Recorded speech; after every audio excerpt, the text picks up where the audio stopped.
Começamos o dia ontem com a notícia maravilhosa, PIB brasileiro avançando 7,7% no terceiro semestre. Mas aí, você vê, né? Vai lá, a Veja. Maia dispara contra Guedes e Bolsonaro por PIB frustrante. 7,7% é frustrante. Eu não sei quanto é que ele espera, tá ligado? Pra mim, 7,7% é um número muito bom, hein? Muito bom. Com todo mundo jogando contra, 7,7%. Beleza. Quem tem boca fala o que quer, né? E a Renata mesmo diz, ó. Rodrigo Maia sempre ataca o Paulo Guedes. Quando leva a investida do Paulo Guedes, fica chorando e dizendo que é perseguido pelo ministro desse governo que não quer diálogo. É a velha narrativa. Aí você vê, ó. Não, eu vou passar só o áudio, não vou botar vídeo nada, porque é 5 segundos. É 5 segundos mesmo, olha só.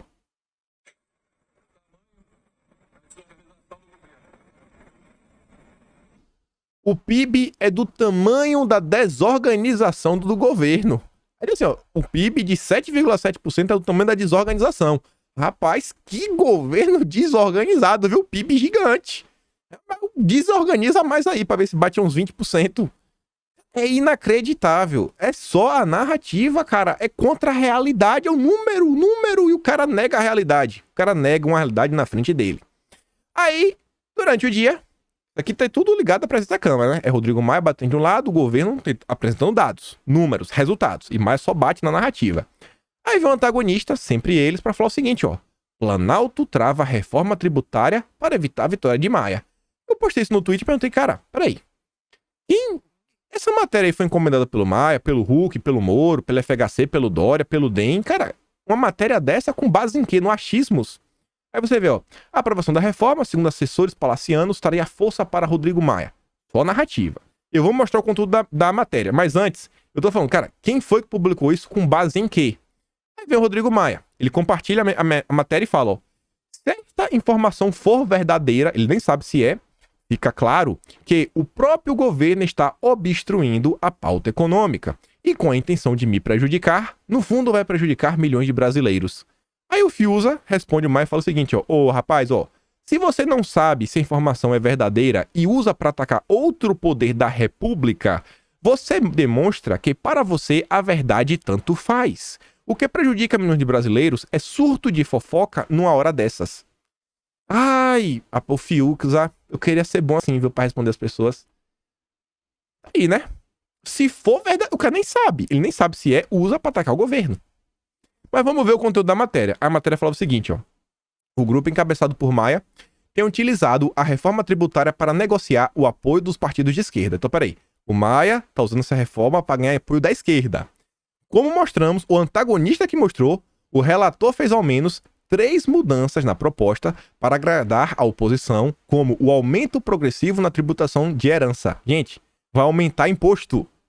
Maia quer aumentar imposto. Uma reforma que Bolsonaro quer diminuir imposto.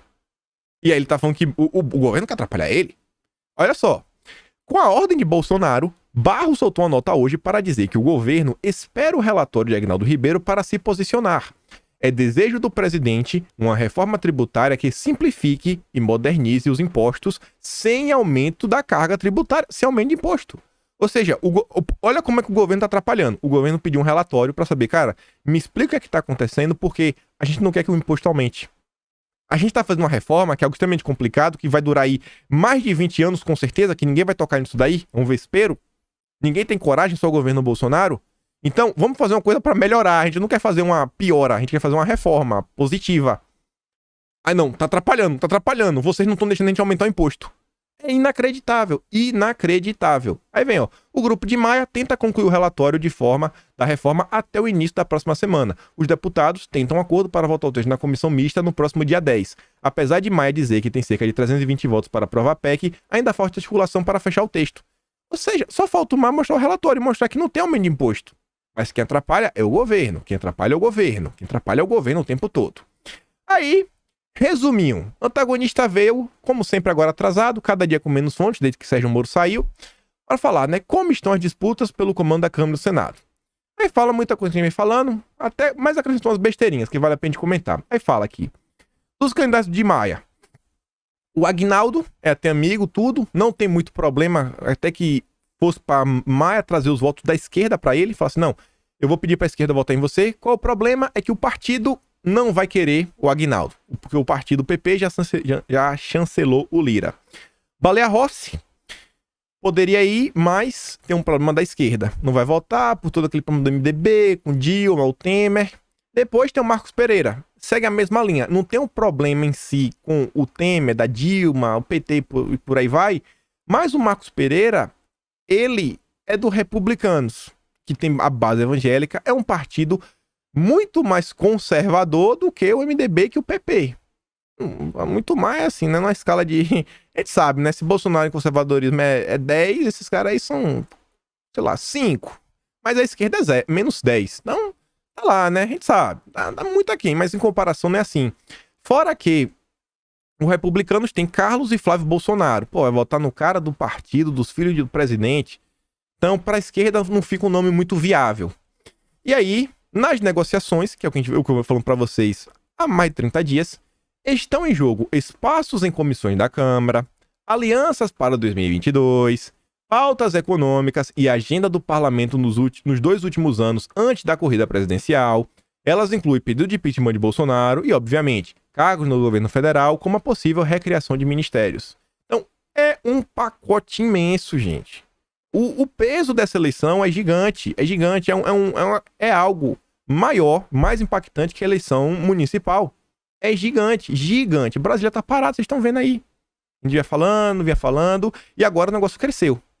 Agora cresceu. Aí você vê, mudando já pro Senado, até esta semana, Alcolumbre estava bastante otimista de que conseguiu o aval jurídico para burlar a Constituição.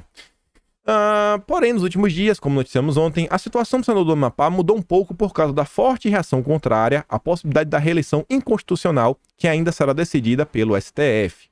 As críticas não partem somente do Muda Senado, mas também tem aí o PSDB, do Tasso Gereissati, Jacques Wagner do PT. Pô, Alcolumbre, meio complicado, né, cara? Tá meio complicado. Na verdade, a questão que emperra mais é o Maia. Por enquanto, 2 senadores do Muda Senado colocaram seus nomes à disposição, o Cajuru e o Major Olímpio. Qual o problema? Hoje a avaliação predominante entre seus senadores é de que o nome do grupo não conseguiria reunir apoio suficiente para ganhar a eleição interna. Isso daqui a gente falou, ó, tem muito tempo. Falei isso aqui, tem dia 4 de outubro. Vou mostrar logo menos. Por quê? O Muda Senado são os lavajatistas. A esquerda não vota neles. A esquerda não vota. O pessoal de Centrão também não vai votar, cara. É lavajatista.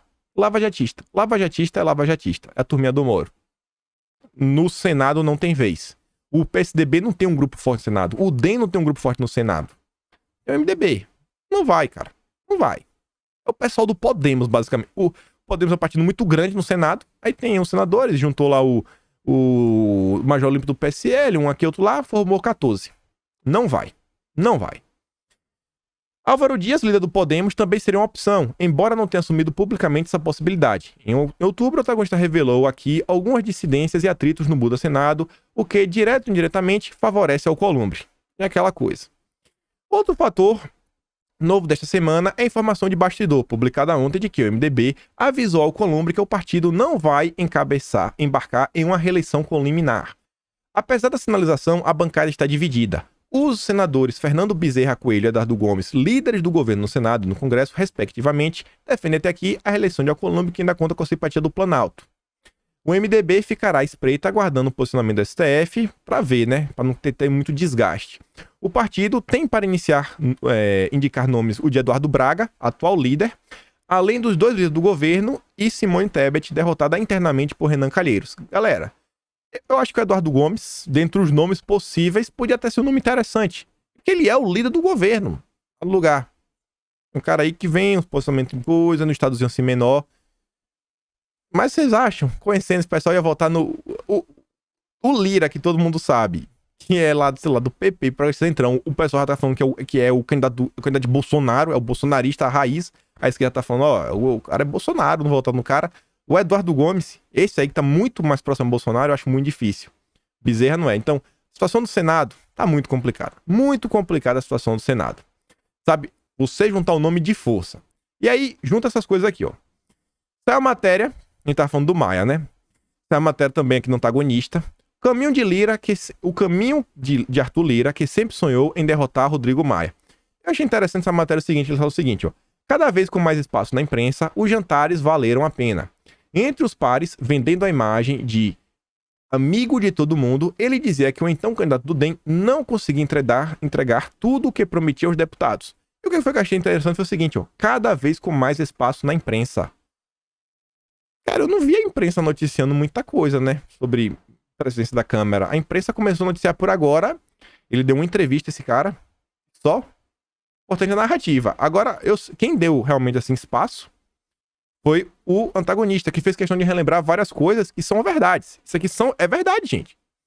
Fazendo jus ao apelido de Filho de 05, esse pedaço aqui não é verdade. Arthur Lira é apontado pelo MP como líder de esquema de rachadinha em Alagoas. Isso é verdade, o MP realmente apontou. No papo antagonista da quinta-feira, Felipe Moura Brasil e Cláudio Dantas comentaram o caso. Isso é verdade mesmo. E o antagonista colocou mais 3 matérias. O candidato da rachadinha, líder do Centrão recebeu 1 milhão em esquema de rachadinha. Putz, a minha matéria eu coloquei 2 vezes, né? Tinha uma terceira matéria. Tinha uma terceira matéria mesmo, com um texto diferente. Desculpa, tinha mesmo. Eu acabei copiando igual. Mas você tá vendo? Isso aqui, querendo ou não, é verdade. Querendo ou não, é verdade. Olha como tá o cenário. E o governo tá apoiando essa candidatura.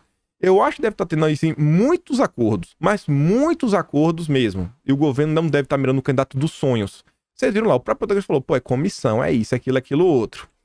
E aí, pessoal, mais um, ó. Arthur Lira, réu por corrupção na briga pela sucessão de Rodrigo Maia, fez uma cena ao mercado. Era pra eu ter botado essa matéria aqui, ó. Então, realmente, ele tá ganhando muito espaço na imprensa. Muito espaço. Aí, quando você pega essa matéria, ó, peraí. Réu por corrupção, briga pela sucessão de Maia, fez uma cena ao mercado. Qual foi a aceno no mercado que ele fez? Aí eu fui ler a matéria. Ele acaba de publicar o Twitter. A matéria é só isso. O resultado do PIB e a revisão dos anos anteriores foram importantes, mas precisamos continuar focando nas reformas estruturais para que o resultado seja melhor e com mais crescimento. Ele falou uma coisa demais? Não. Foi só realmente o antagonista poder colocar que ele é réu por corrupção. Eles fazem questão de colocar isso. Eu realmente, assim, eu só queria que o antagonista tivesse o mesmo empenho com todos os candidatos. Todos os candidatos, sabe? Da mesma forma. Mas é do jogo.